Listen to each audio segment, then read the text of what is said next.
مولاي صل وسلم دائما أبدا على حبيبك خير الخلق كلهم نبوي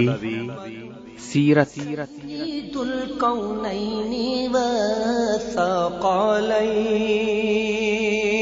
محمد په دې خبرونه کې به تاسو ته د رسول الله صلی الله علیه وسلم د ژوند حالات په تفصیل سره وړاندې شي.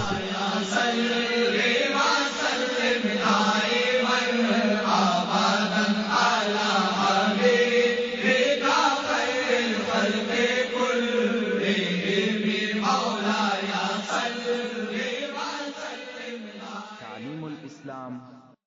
أعوذ بالله من الشيطان الرجيم. بسم الله الرحمن الرحيم. إن الحمد لله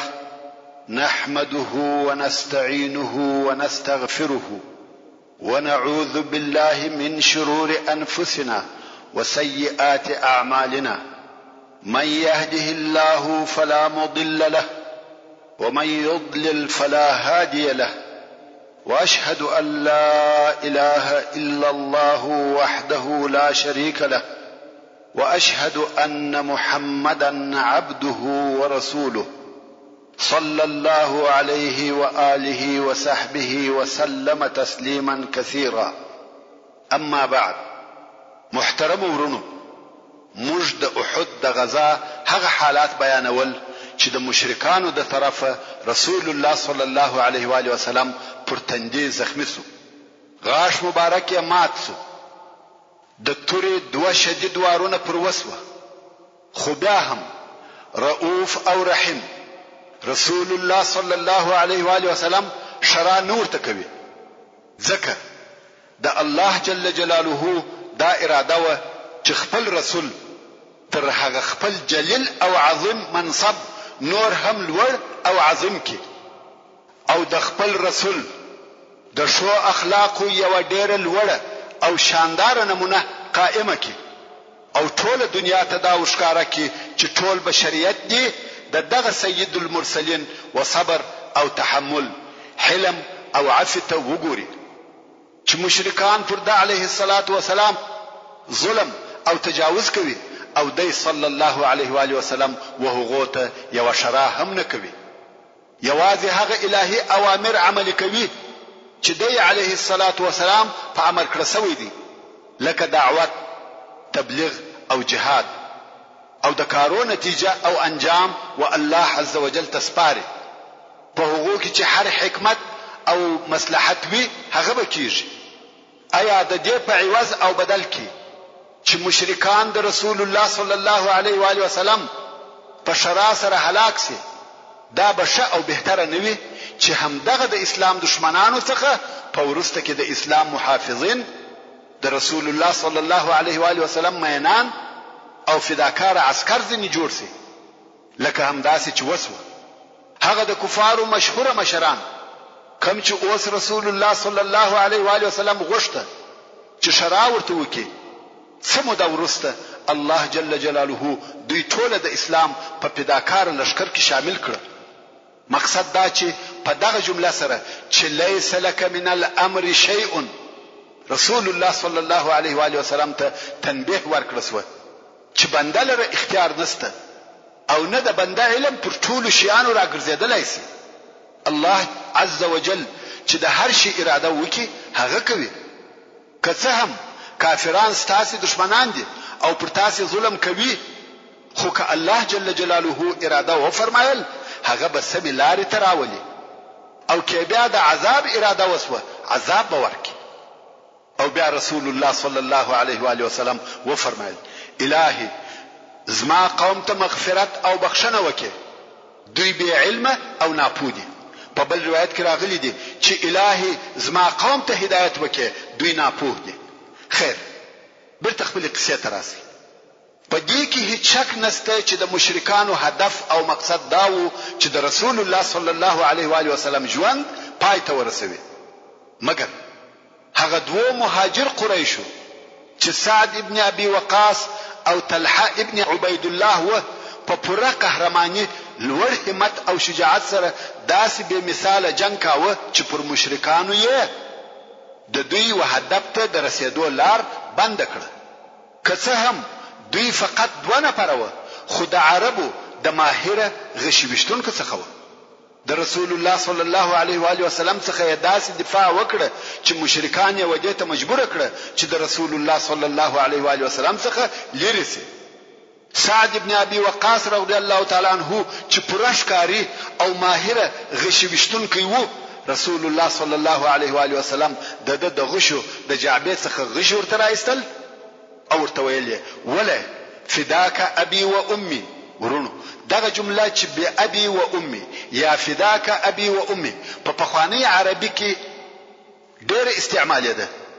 چې د لفظ ترجمه یې داسې ده زما مور او پلار دې تر تا قربان وي، مګر په استعمال کې مقصد دا و چې یو څوک به وچاته ډېر ګران معزز او محترم و هغه ته به دغه جمله ویل، او همیشه مور او پلار دواړه نه سره یو ځای کېده. په ډیر وختو کې داسې ویل کېده چې فداک ابي یا بی ابي. نو دا چې رسول الله صلی الله علیه و آله وسلم مور او پلار دواړه سره یو ځای کړه، دا د سعد رضی الله تعالی عنہ پر ډیر استعداد او مهارت دلالت کوي. او سعد رضی الله تعالی عنہ به په ورسته کې په دغه جمله سره ډیر فخر کاوه، ویل به په والله رسول الله صلی الله علیه و آله وسلم خپل مور او پلار دواړه وهي چاته نه دي سره یو ځای کړي چې ورته وایي به ابي و امي بل ما څخه. او هر څه چې طلحه ابن عبید الله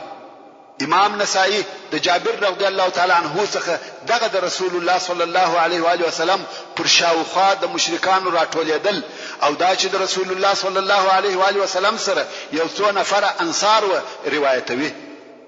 جابر رضی الله تعالی عنہ وايي مشرکان و رسول الله صلی الله علیه و آله وسلم ته ورسېده. رسول الله صلی الله علیه و آله وسلم و فرمایل څوک ته دغه قوم دفاع کوي؟ طلحه رضی الله تعالی عنہ ویل زه. بیا جابر رضی الله تعالی عنہ وايي چې انصار و مشرکان ته ورده مخسوه، خو انصار یو پس له بل څخه په هغه ترتیب ووجل سو چې مخکې مو د امام مسلم رحمه الله په روایت کې درته بیان کړ. کوم وخت چې انصار ټول ووجل سو، طلحه رضی الله تعالی عنہ ورده مخسو. جابر رضی الله تعالی عنہ وايي بیا نو طلحه د 11 نفرو جنگ وکړي ترڅو چې لاس یې پتوره ووهل سو او ګوتې یې پریسوي، او بیا الله عز وجل مشرکان پر شا کړ.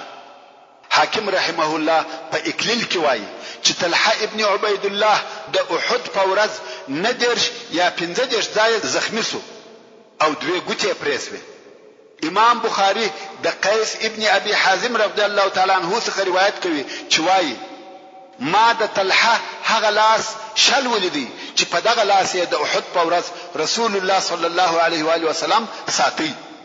امام ترمذی روایت کوي چې رسول الله صلی الله علیه و آله وسلم د احد په ورځ د طلحه په باره کې و فرمایل که څوک غواړي چې وداسې شهید ته وګوري چې د مځکې پر مخ ګرځي نو دی طلحه ابن عبید الله ته وګوري. ابو داود الطیالسی د عائشه رضی الله تعالی عنها څخه روایت کوي چې دی ویل هر وخت چې به د احد ورځ یاد سوه حضرت ابو بکر صدیق رضی الله تعالی عنہ بویل دغه ورځ ټوله د طلحه په دغه باریک وخت کې او دغه د تکلیف په ساعت کې الله عزوجل د غیب خپل نصرت نازل کړي. امام بخاری او امام مسلم د سعد ابن ابي وقاص رضی الله تعالی عنہ څخه روایت کوي چې وايي د احد په ورځ می رسول الله صلی الله علیه و آله وسلم ولیدي چې 2 نفر ورسره و چې سپین کالی اغوستي و او د علیه الصلاة والسلام د دفاع لپاره ډیر شدید جنگ کاوه چې دغه 2 نفر می نه د مخ لیدلی و او نه می بیا په ورسته کې ولیده. او په یو روایت کې راغلی دی چې دغه 2 نفر جبرئیل او میکائیل علیهم السلام و. دغه ټوله واقعه یعنی د رسول الله صلی الله علیه و آله وسلم زخمی کېده د علیه الصلاة والسلام سره د او ولاړو انصار شهادت دغه ټوله په یو څو لږو لحظو کې پیښ شوه چې هیڅ چا توقع نه کول کنه د رسول الله صلی الله علیه و آله وسلم هغه غوره اصحاب چې د جنگ په اولو صفو کې په جنگ مشغوله وه فقط د حالاتو د خطرناکه کېدو په لیدلو سره او د رسول الله صلی الله علیه و آله وسلم د आवाज په اوریدلو سره ډیر ژر د رسول الله صلی الله علیه و آله وسلم وتربته په چابکۍ سره راغله نه غواړي چې رسول الله صلی الله علیه و آله وسلم ته داسې شی پیښ شي چې د دوی نه وي خوښ مګر کوم وخت چې دوی ورسېده ورسول الله صلی الله علیه و آله وسلم ته هغه څه ورپېښ شوی و چې ورپېښېده رسول الله صلی الله علیه و آله وسلم زخمی دي 6 نفر د انصارو څخه وژل شوي دي 9 نفر د ډیرو زخمو په سبب د مرګ په حالت کې پروت دي سعد او طلحه رضی الله تعالی عنهما په همت او مړانه سره د رسول الله صلی الله علیه و آله وسلم څخه دفاع کوي کوم وخت چې دغه نور اصحاب کرام ورسېده په خپل بدنو او اسلحو یې پر رسول الله صلی الله علیه و آله وسلم زغره یا پنجره جوړ کړه رسول الله صلی الله علیه و آله وسلم یې د دشمن د ضربو څخه وساتي او د دشمن حمله او هجوم یې رد کړ اول هغه څوک چې رسول الله صلی الله علیه و آله وسلم ته ځان ورساوه تاسو بنو واسوب ثانی اثنين هغه د هجرت د ورځې د غار ثور ملګری حضرت ابو بکر صدیق رضی الله تعالی عنه ابن حبان په خپل صحیح کې چې د احادیث یو معتمد کتاب دی د عائشه رضی الله تعالی عنها څخه روایت کوي چې ابو بکر صدیق رضی الله تعالی عنه ویل کوم وخت چې د احد په ورځ د رسول الله صلی الله علیه و آله وسلم څخه خلق لاړه زه اول هغه څوک وم چې رسول الله صلی الله علیه و آله وسلم ته می ځان ورساوه د لری می یو سړی ولیدي چې د رسول الله صلی الله علیه و آله وسلم د ساتلو د پاره جنگ کاوه ما ویل کن طلحه یعنی دابه الحبی زلا نو مرسیدلی چې عبیده ابن الجراح رضی الله تعالی عنہ بسرا ورسیدي هغه داسې راځغستل لکه مرغه چې را په هوا سوي وي ترڅو تر ما پورې را ورسیدي موږ چې رسول الله صلی الله علیه و آله وسلم ته ورسیدو ومولیده چې طلحه رضی الله تعالی عنہ د هغه و حضور ته زخمی پروت دی رسول الله صلی الله علیه و آله وسلم و فرمایل د ورور کومک مو وکي چې هغه د مرګ په حالت کې دی رسول الله صلی الله علیه و آله وسلم پر سر داسې وهل سوی وو چې د خول دوه حلقې یا دندانې په سر نه وتلی وي او د رسول الله صلی الله علیه و آله وسلم د سر او خولې څخه ویني را بهیږي اصحاب کرام غواړي چې دغه ویني ودروي دغه مقصد د پاره باید د رسول الله صلی الله علیه و آله وسلم د سر څخه هغه د اوسپنې خول استسي مګر دغه خول نه استکېدي ځکه د زنجیرانو حلقې د سر په هډو کې ننوتلې دي ابو بکر صدیق رضی الله تعالی عنہ وايي زه ورته سوم چې دغه دوه حلقې د رسول الله صلی الله علیه و آله وسلم د سر څخه راوکاږم ابو عبیده رضی الله تعالی عنہ راتول د الله روی می دروړې دی یا ابا بکر ما پرېږده چې راوکاږم ابو بکر رضی الله تعالی عنہ وايي بیا ابو عبیده رضی الله تعالی عنہ دغه حلقه په غاښ ونیول څو د حلقې د راایستلو سره د ابو عبیده غاښ هم ووتی ابو بکر رضی الله تعالی عنہ وايي زه ورغلم چې دغه بل حلقه را وباسم ابو عبیده بیا راتول یا ابا بکر د الله روی می دروړې دی ما پرېږده چې راوي باسم بیا یې دغه بل حلقه په غاښ ونیول او قرار یې شورول ترڅو چې هغه هم په ډیر احتیاط سره راوکشه او د هغې د راایستلو سره د ابو عبیده بل غاښ هم ووتی رسول الله صلی الله علیه و آله وسلم و فرمایل چې د ورور کومک مو وکړي چې د مرګ په حالت کې دی موږ وتلحته ورغلو د هغه په علاج مشغول سو ومولیده چې هغه نونس ځای زخمی شوی وو چې دا په دغه ورځ د طلحه رضی الله تعالی عنہ پر ډیر همت او شجاعت دلالت کوي چې تر کومه اندازې د رسول الله صلی الله علیه و آله وسلم دفاع کول کوم وخت چې د رسول الله صلی الله علیه و آله وسلم د سر څخه د خول د زنجیر دندانې وېستل شوه د رسول الله صلی الله علیه و آله وسلم د سر څخه ویني بهیدل شروع شو فواره غوندي ویني را بهیږي اوس بیا صحابه کرام کوشش کوي چې دغه د وینو بهیدل بند کړي مګر ویني نه دریږي څو په اخر کې د رسول الله صلی الله علیه و آله وسلم لور حضرت فاطمه رضی الله تعالی عنها و دغه ځای ته راغله هغه د رسول الله صلی الله علیه و آله وسلم په دغه زخم کې یو ټکر کښې شاوه خو وینو هغه ټکر راوېستي، وینې بهیږي او نه درېږي.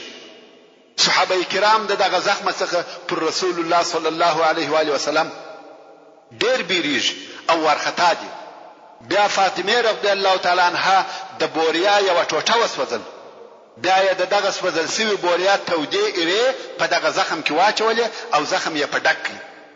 دغه ایرو په واسطه هغه وینې بندې سوې. ورونو، د اسلام د نشرولو او رسولو د پاره زموږ د حبیب سرور کائنات رسول الله صلی الله علیه و آله وسلم دغه حال وو. اسلام تر موږ په اساني او به تکلیفه نه دی را رسیدلی. د رسول الله صلی الله علیه و آله وسلم څخه رانیولې دا تر اصحاب کرامو پورې، حتی علماء کرامو د اسلام پر رسولو او ساتلو کې په هر وخت کې تر اندازې زیات تکالیف ګاللي او قبول کړي دي. خو بدبختانه موږ په ډیره اساني سره اسلام هیرو، د کفر عاداتو او رسوماتو ته په خپل ژوند کې ځای ورکوو او ورځ په ورځ په ذلت اخته کیږو. تاسو ته د مسلمانانو د ذلت سبب معلومیږي؟ ولی مو دغه حال دی؟ په دغه باره کې لږ فکر وکړئ. خیر، په دغه تکلیفي لحظو کې د مسلمانانو د پهلوانانو څخه یو ډله ورسول الله صلی الله علیه و آله وسلم ته راورسېده او پر راټول شول، چې د هغې جملې څخه ابو دجانه، مصعب ابن عمیر، علي ابن ابي طالب، سهل ابن حنیف، د ابي سعید الخدري پلار مالک ابن سنان، ام عماره چې نوم یې نصیبه بنت کعب دی، قتاده ابن نعمان، عمر ابن الخطاب، حاطب ابن ابي بلتعه، سهل ابن حنیف او ابو طلحه. ورونو، ودغه دوه نومو ته متوجه سي. یو طلحه ابن عبید الله دی چې مهاجر او قریش دی، او بل ابو طلحه دی چې د انصارو څخه دی. خیر، لکه څنګه چې په هر لحظه کې پر رسول الله صلی الله علیه و آله وسلم د مشرکانو شمیر زیاتېدی، د غرنګ هجوم او حمله پر مسلمانانو زیاتېدلې. څو دغه حملو په جریان کې رسول الله صلی الله علیه و آله وسلم ویوته د هغه غارو ولودي چې ابو عامر الفاسق دغه مقصد د پاره کیندلی و. زنګون یې کڅو او په غار کې غزار شو. خو علي رضی الله تعالی عنہ تر لاس ونیوي او طلحه ابن عبید الله غیش پر وګرځول. راپورته یې کړ. نافع ابن جبیر رضی الله تعالی عنہ وایي چې د مهاجرینو د یو نفر څخه می واورېده چې ویل به زه د احد و جنگ ته حاضر سوی وم، ومې لیده چې د هر طرفه څخه پر رسول الله صلی الله علیه و آله وسلم غشي اوري، خو دغه ټوله د علیه الصلاة والسلام څخه ګرځول کېده. دغه غشي چا ځنې ګرځول؟ د علیه الصلاة والسلام اصحاب کرامو په سپرو او په خپلو ځانو ځنې ګرځول. بیا هم نافع رضی الله تعالی عنہ وایي عبد الله ابن شهاب الزهري کافر می ولیدي چې د احد په ورځ یې ویل محمد را وشوي، کدی ژوندۍ پاتې سو باید زه ووژل سم. او رسول الله صلی الله علیه و آله وسلم د دوه بغل یا څنګ ته ولاړو او هیڅوک هم نه ورسره. بیا نو صفوان پر دغه ورته په قهر سو چې محمد دی یوازې او تنها و څنګ ته ولاړو او تا ونه وه. د ویل والله ما نه لیدي. او بیا یې وویل زه په الله سره قسم یادوم چې دی صلی الله علیه و آله وسلم زموږ څخه منع کړی سوی دی، یعنی موږ نشو ورسېدلی، ځکه موږ څلور نفره چې جنگ ته راوتلو موږ دا عهد او وعده سره کړی و چې دی علیه الصلاة والسلام به وژنو، خو په موږ کې یو ته هم دا موقع نسو برابره یا یو هم دغه کار و نه کولای سوای. ورونو، د احد په ورځ مسلمانانو ډېر عجیبه او نادره قهرمانی او قربانی ښکارا کړې چې په تاریخ کې یې مثل نه لیدل کیږي. اوس چې کفار د اصحاب کرامو د سختو حملو او قوي دفاع په سبب شاته ولاړه، د تور واری او رسول الله صلی الله علیه و آله وسلم ته نو رسیږي، نو یې د هغه ځای څخه پر رسول الله صلی الله علیه و آله وسلم د غش وارونه شروع کړ او په غش یې ولي. ابو طلحه الانصاری رضی الله تعالی عنہ هم دشمنان په غش وشتل او رسول الله صلی الله علیه و آله وسلم د تر شا ولاړو. ابو طلحه رضی الله تعالی عنہ بخپل ځان د رسول الله صلی الله علیه و آله وسلم د پاره سپر او دیوال کاوه. خپل ځان او زګر به د دې لپاره لوړ کړ چې رسول الله صلی الله علیه و آله وسلم د دشمن د غشو څخه وساتل سي. انس رضی الله تعالی عنہ وايي کوم وخت چې د احد په ورځ خلکو شکست وخوړی او خلق د رسول الله صلی الله علیه و آله وسلم څخه بلاړه، ابو طلحه رضی الله تعالی عنہ د علیه الصلاة والسلام ومخته ولاړو او د صلی الله علیه و آله وسلم یې په خپل سپر او زګر سره د دشمن د غشو څخه ساتي. ابو طلحه چې په غشو وشتلو کې ډیر ماهر وو او لندې په ډیر قوت سره کشول، په دغه ورځ یې 2 یا 3 لندې مات کړې. هر څوک چې په دغه منطقه کې تیرېده او غشي ورڅخه و، رسول الله صلی الله علیه و آله وسلم ورته ویل غشي دی ابو طلحه تکشر. انس رضی الله تعالی عنہ وايي رسول الله صلی الله علیه و آله وسلم به د تر شاور پورته سو په غشي په سبیا کتل چې چیرې او پر چا مشلی. ابو طلحه رضی الله تعالی عنہ ورته ویل بأبي انت و امي، زما مور او پلار دې تر تا قربان وي، م پورته کېږه چې د دشمنانو یو غشي در باندې ونه مشلی، زما ژوند دې ستا تر ژوند قربان وي. رواه البخاري. ابو دجانه رضی الله تعالی عنہ د رسول الله صلی الله علیه و آله وسلم و مخته ولاړو لکه غیږ چې پراګرځولې وي او خپل شایه د دشمنانو و غشو ته سپر کړی و.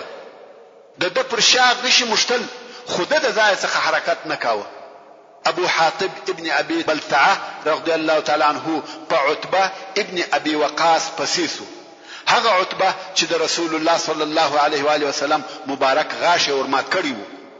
هغه داسې په قوت په تور ووهه چې سره په حواسو. که څه هم سعد ابن ابي وقاص رضی الله تعالی عنہ دغه عتبه ابن ابي وقاص د وجلو د پاره چې د ورور وو ډیر کوشش وکړي، خو د هغه وجل د حاطب رضی الله تعالی عنہ په نصیب و او هغه ووجي. سهل ابن حنیف رضی الله تعالی عنہ چې یو مشهور وشتونکی وو د رسول الله صلی الله علیه و آله وسلم سره پر مرګ بیعت وکړي او بیا د مشرکانو په شړلو او لری کولو کې کامیاب حصہ واخیسته. رسول الله صلی الله علیه و آله وسلم په دغه ورځ په خپل په غشو وشتل کول. د قتاده ابن نعمان رضی الله تعالی عنہ څخه روایت دی چې رسول الله صلی الله علیه و آله وسلم په خپل لندې تر هغو غشو وشتل چې د لندې اړخونه مات شو او بیا نو دغه ماته لندې قتاده ابن نعمان واخسته او تر اخره ورسره و. د احد په ورځ عبدالرحمن ابن عوف رضی الله تعالی عنہ ډیر شدید جنگ وکړي، حتی په خله کې ووهل سو او غاښونه یې ووتل. او عبدالرحمن ابن عوف رضی الله تعالی عنہ د احد په ورځ تر 60 ځای زیات زخمی سو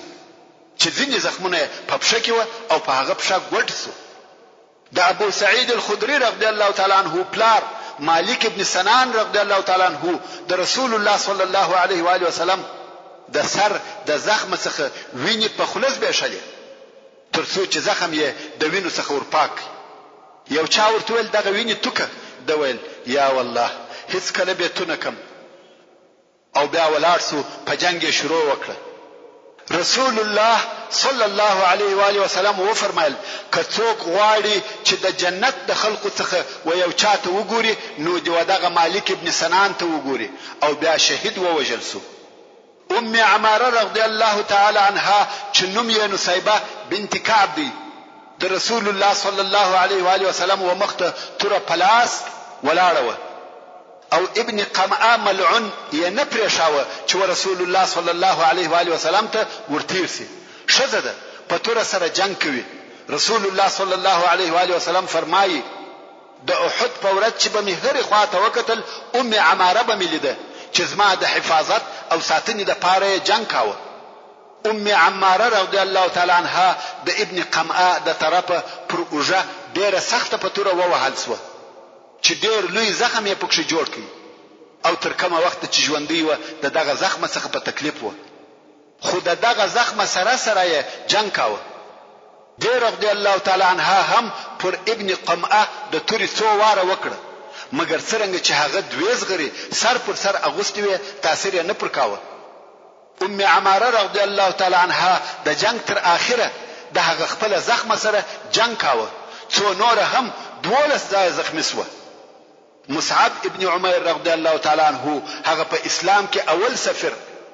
او هغه چې د مدینه منورې ډیرو خلقو حتی سعد ابن معاذ رضی الله تعالی عنہ د پر لاس ایمان راوړی دی په ډیره مړانه او همت سره جنگ کاوه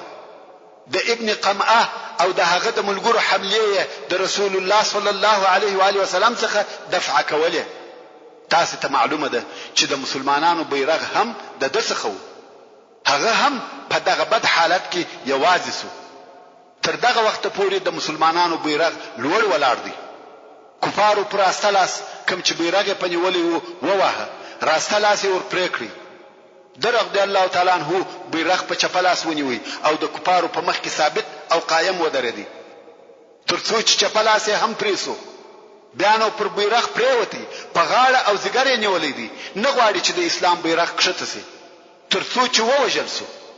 او هغه څوک چې مصعب رضی الله تعالی عنہ یې په شهادت ورساوه هغه ابن قمعه لعنو او د ابن قمعه داخل سو چې ما رسول الله صلی الله علیه و آله وسلم ووجي ځکه مصعب رضی الله تعالی عنہ د رسول الله صلی الله علیه و آله وسلم سره په رنگ او چهره کې مشابهت درلودي نو ابن قمعه ډیر ژر د مشرکانو طرف ته ولاړی او هلته نار کړ چې محمد صلی الله علیه و آله وسلم ووجل سو او ما ووجي د دغه ناره او اعلان څو دقیقې نوې تیر شوی چې د رسول الله صلی الله علیه و آله وسلم د وجل کېدو خبر په مشرکانو او مسلمانانو کې نشر شو دا نو هغه نازک حالت وو چې هغه محاصره سو مسلمانانو کوم چې د رسول الله صلی الله علیه و آله وسلم سره نو بالکل حواس بایلول معنویات ضعیف شو د دوی په سپو کې استراب او ګډوډي پیښ شو مګر بیا هم دغه ناره او اعلان تر یو اندازې د مشرکانو هجوم او حمله کم کړي ځکه دوی دا فکر کاوه چې موږ د خپل مقصد په حاصلولو کې کامیاب شو نو د کفارو ډیر نفر د هغه وجل سو کسانو د پزو او غژو په پریکولو مشغول شو مگر رسول الله صلی الله علیه و آله وسلم بیا هم د خپل هغه لږو اصحابو په ملګرتیا و جنگ ته دوام ورکړي او مسلمانان د هغه اضطراب د حالت څخه وېستل هغه داسې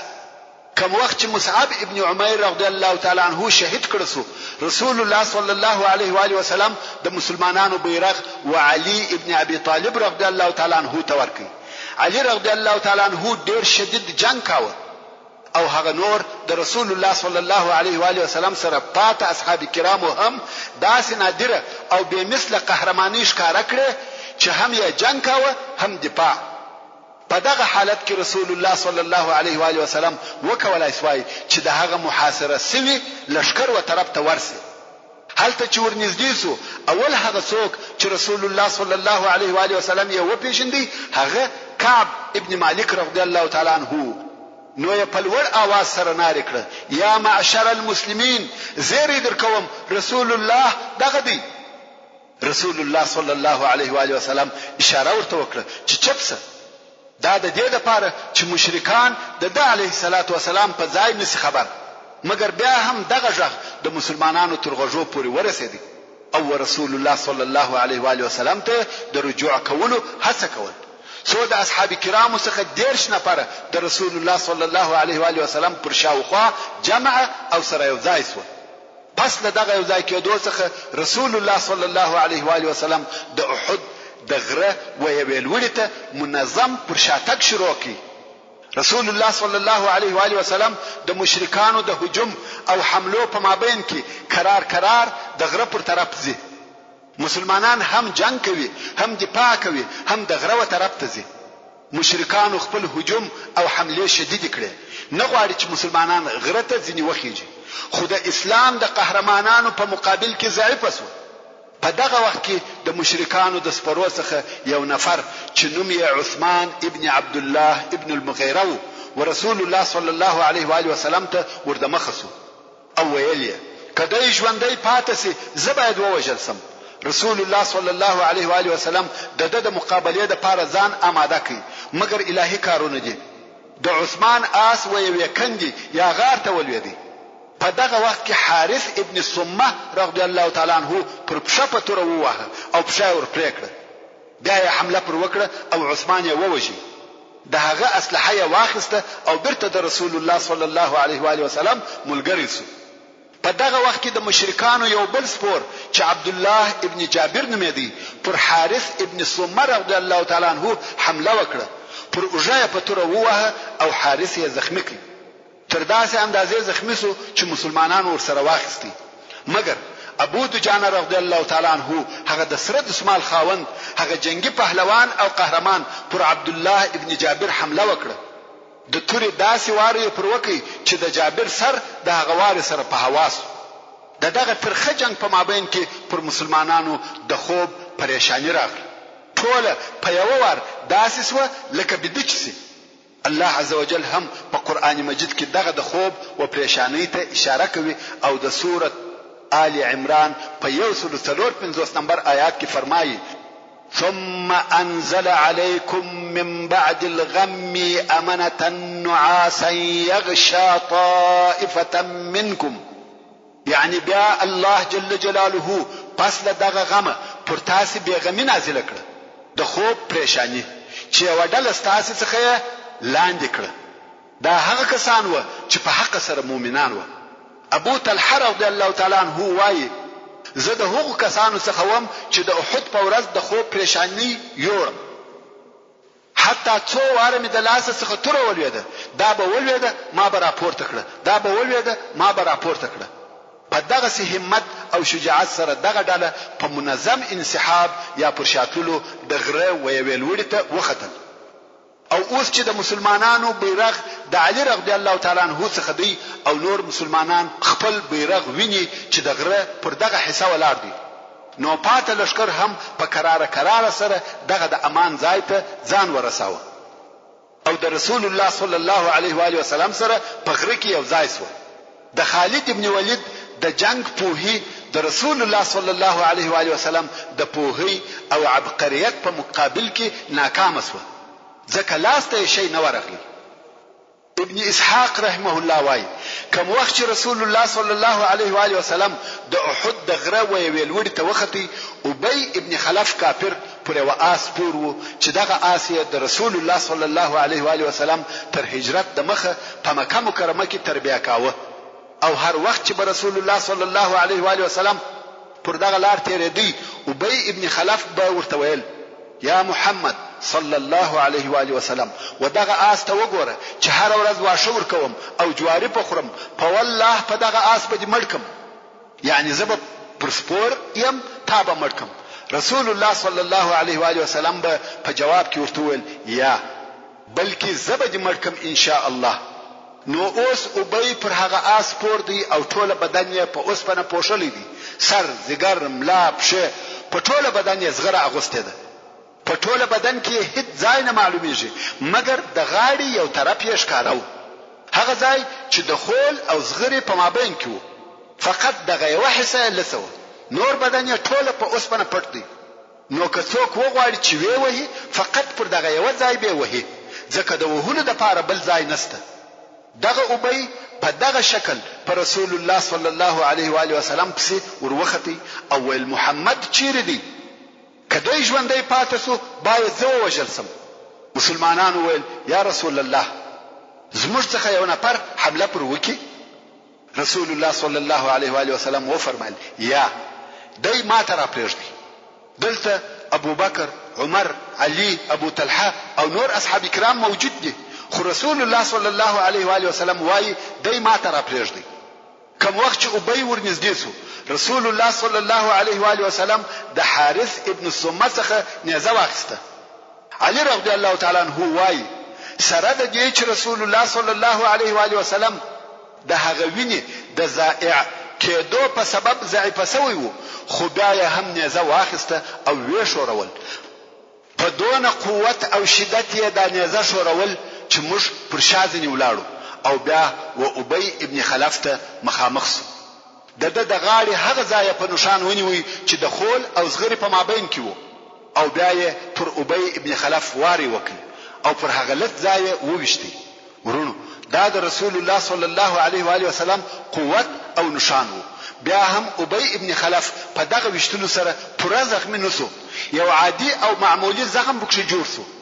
ځکه دغه واری د غاړې پر مابین نه بلکې د غاړې یو طرف یې ونیوي. نو دا زخم داسې زخم نه و چې څوک دې ځینې مړ سي، فقط غاړه یې ور وڅټل. خو د رسول الله صلی الله علیه و آله وسلم د وارې د شدت څخه ابی د آس څخه ولوېدی او څو واره پر مځکه ګیل سو. ابی چې راپورته سو ځغلي او تښتي، دغه نارې وهي قتلني محمد، یعنی محمد صلی الله علیه و آله وسلم ووژلم. او هغه کفارو ته ورغلی چې تر میدان جنگ د باندې سره راټول او ورته وایي محمد ووژلم. هغه یې غاړه ورلسه کړه، زخم یې ډېر کوچنی و. هغه ورته ویل یا ابی تا زړه اچولی دی، والله په تا څه نه دي سوي،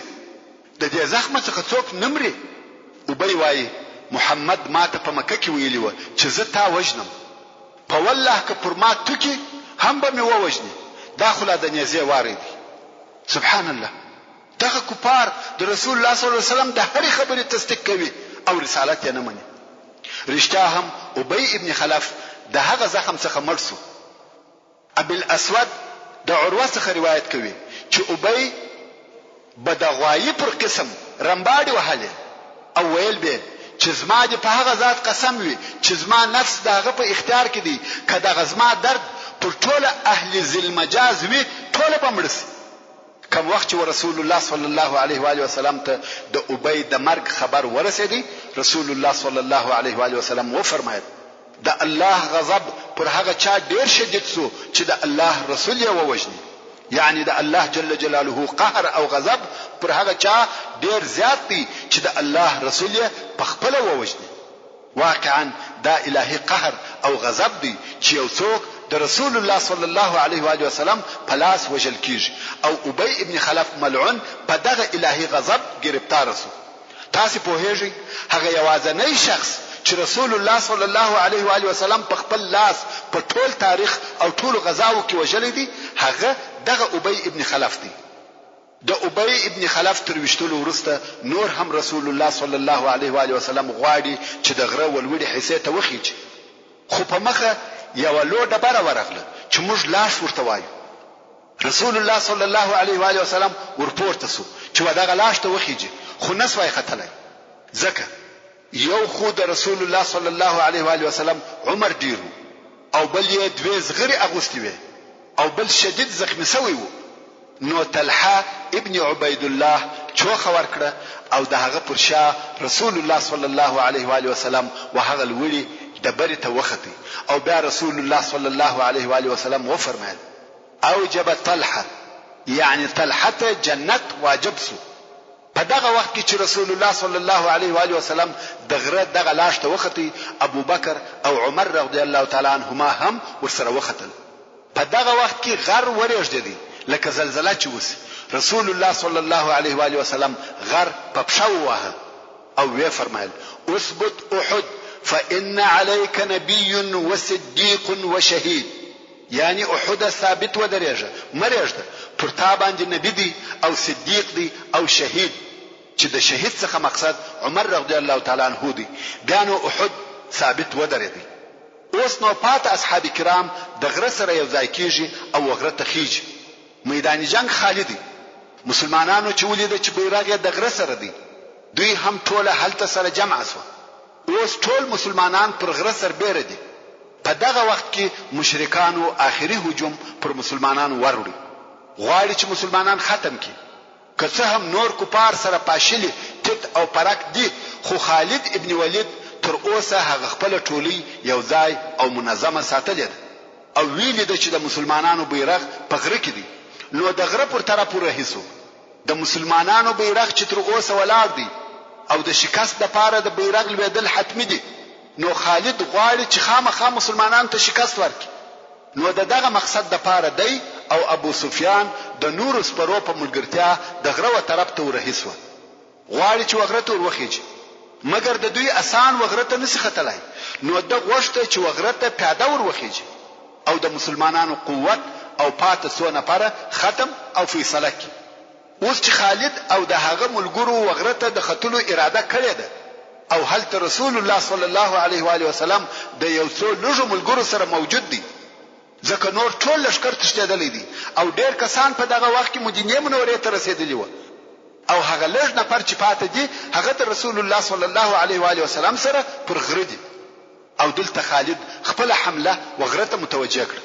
د خالد سره منظم او قوي لشکر ورسره دي او د صحابه کرامو عدد ډیر لږ دي، نو خود څه نسی کولای. رسول الله صلی الله علیه و آله وسلم و فرمایل هغه غشي چې در سره دي ټول راټول کړي. او ویل سعد چیرې دي؟ سعد ابن ابي وقاص رضی الله تعالی عنه موجود وو او غشي راټول شو. رسول الله صلی الله علیه و آله وسلم وسعد ته فرمایل ولا یا سعد. سعد رضی الله تعالی عنه په تعجب وویل څنګه او څوک ولم یا رسول الله دا پر لشکر دی. رسول الله صلی الله علیه و آله وسلم و فرمایل ولا یا سعد. سعد هم په غشو وشتلو شروع وکړ.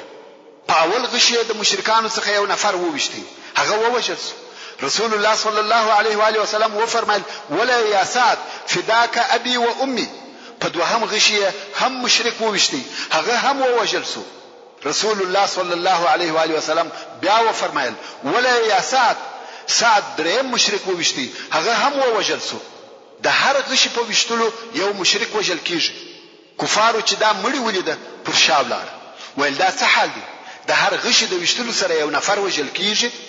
دا خو موږ ټول تبا کیږو. نو خالد د خپل لشکره سره پر شا ولاړ. مسلمانان د دوی د شر څخه وساتل شو. د سعد ابن ابي وقاص رضی الله تعالی عنه د غشو د وشتلو په سبب مسلمانان د مشرکانو د جنگ او شر څخه خلاص وو او پات مسلمانان د رسول الله صلی الله علیه و آله وسلم پر شاوخوا را وګرځیدل. دغه د خالد حمله د مشرکانو اخرنی حمله و چې پر مسلمانانو یې وکړه. څنګه چې مشرکان د رسول الله صلی الله علیه و آله وسلم په هیڅ حال نه دي خبر چې څه ورته پیښه ده، خو تقریبا دا یقین وو چې هغه وجل شوی دی، ځکه ابن قمعه ویلی و چې هغه ما ووجي. نو مشرکان خپل ځایو ته ولاړه او مکه مکرمه ته د تګ آمادګی نیسي. مشرکان د خپل سامانو په ټولولو او بارولو مشغول شول او د مشرکانو شذ د مسلمانانو د هغه شهیدانو چې په میدان جنگ کې پراته و د پزو او غوژو په پریکولو مشغول شوه. د شهیدانو نسونه ورسري هند بنت عتبه چې د ابو سفیان شذ و، د سید الشهدا حمزه رضی الله تعالی عنه نس ورسري او د هغه انای راوکشه غواړي چې ویخوري، ځکه دې قسم کړی وو چې د حمزه رضی الله تعالی عنه انه بخوري. ولی حمزه رضی الله تعالی عنه هغه څوک وو چې د بدر په ورځ د دې پلار او اکا وجلی وو. اوس چې هند د حمزه رضی الله تعالی عنه انه راوکشه غواړي چې ویخوري، ویجول هغه ډیره ترخه نه سوای تیرولای، نو یې برته ټوکړه او بیا یې د حمزه رضی الله تعالی عنه پزه او غوژنه ور پریکړه. د مشرکانو شذو د شهیدانو د پزو او غوژو څخه د غاړې هارونه او امیلونه جوړ کړل. رونو دا قصه نه ده، دا عبرت دی. اسلام په دغه قسم تر ما او تاره رسیدلی دی. کوم وخت چې جنگ پای ته ورسېدی مشرکان د میدان جنگ څخه ووته، د مسلمانانو شذې و میدان جنگ ته راغله. د ابو جوړ څخه دي او د مسلمانانو وزخمانو ته عبور کوي. انس رضی الله تعالی عنه وای ما عائشه بنت ابي بکر او ام سلیم ولیده چې جیه په شارع اخیستی و او د زخمانو په خلو کې عبور توي ولې چې هغه جيبه خالص و بیا بولاړي او جيبه د ابو ډک راوړه د زخمانو په خلو کې به ورته ولې. عمر فاروق رضی الله تعالی عنه وای ام سلیت رضی الله تعالی عنها د احد په ورځ مشت د ابو جی راوړه. په دغه شذو کې ام ایمن رضی الله تعالی عنها هم و. کوم وخت چې ځینې مسلمانان ولیده چې د میدان جنگ څخه تښتي او مدینه منورې ته داخليږي، د هغو پر مخانو به خاوري ورپاشلې او ځینو ته به ویل دغه سرخی واخله چې او تر ما تراک او بیا به په تلوار سره میدان جنگ ته ولاړه، هلته به زخمیان وبول. په دغه وخت کې حبان ابن العرقه په غشو وشتل. دغه سړی مشرک دی، حبان ابن العرقه. دغه مشرک دغه ام ایمن په غشو وشتل. دا غزار اسو او د بدن یو حساش کار اسو. دغه د الله دشمن حبان شین د خندا ولاړ. دا کار ورسول الله صلی الله علیه و آله وسلم ته ډیر سخت تمام سو. نو یو سعد ابن ابي وقاص رضی الله تعالی عنہ ته یو غشي ورکي او ویل مش خو نسو رسیدلای نو په دغه غشي وله سعد رضی الله تعالی عنہ هم پر دغه کافر حبان د غشي واري وکي او حبان په غاړه کې وښتي حبان هم غزار سو او بدن یې لڅ رسول الله صلی الله علیه و آله وسلم هم داسې وخندل چې غاښونه ښکارا سو او بیا یې وفرمایل سعد دغه شذ بدله او قصاص واخسته نو کوي فکر وکي مسلمانانو دغه واقعات تر نظر وباسي د دیو څخه معانی مقاصد مضامین را وباسي کوم وخت چې رسول الله صلی الله علیه و آله وسلم د غرب په دغه لوړه حصہ کې قرار ونیوي نو حضرت علی رضی الله تعالی عنہ لاړی او خپل هغه د سرمنې سپر چې ورسره وو د اوبو ډکې او رسول الله صلی الله علیه و آله وسلم ته راوړي چې ویچ شي څنګه چې اوبو بوی درلودي نو رسول الله صلی الله علیه و آله وسلم هغه اوبه ونچشله مګر مخ یې د هغه وینو څخه په پریولي چې د پر مخ باندې پرته وي رسول الله صلی الله علیه و آله وسلم دغه اوبه پر سر تویولې او ویلې د الله جل جلاله غضب پر هغه چا ډیر شدید دی چې د الله د رسول مخ یې په وینو ورولړي سهل رضی الله تعالی عنہ وای په والله زه هغه څوک پیژنم چې د رسول الله صلی الله علیه و آله وسلم زخم یې ور پریولي او هغه څوک پیژنم چې اوبه ورته ویلې او په چی سره علاج وسو وای د رسول الله صلی الله علیه و آله وسلم لور فاطمه رضی الله تعالی عنها زخم ور پریولي او علي ابن ابي طالب رضی الله تعالی عنہ پسپر وبورته ویلې کوم وخت فاطمه رضی الله تعالی عنها ولید چې وب نور هم وینه زیاتوي نو یې د بوریا یو ټوټه وسوځل او په هغه ایروې د زخم ډکی بیانو ویني ودرید ورسته محمد ابن مسلمه رضی الله تعالی عنہ خوږه او تازه وبراوړي رسول الله صلی الله علیه و آله وسلم هغه وبو وچشله او محمد ابن مسلمه رضی الله تعالی عنہ ته د خیر دعا وکړه رسول الله صلی الله علیه و آله وسلم د مابشل منز د هغه زخمو په سبب پناست سره ادا کړي او مسلمانانو هم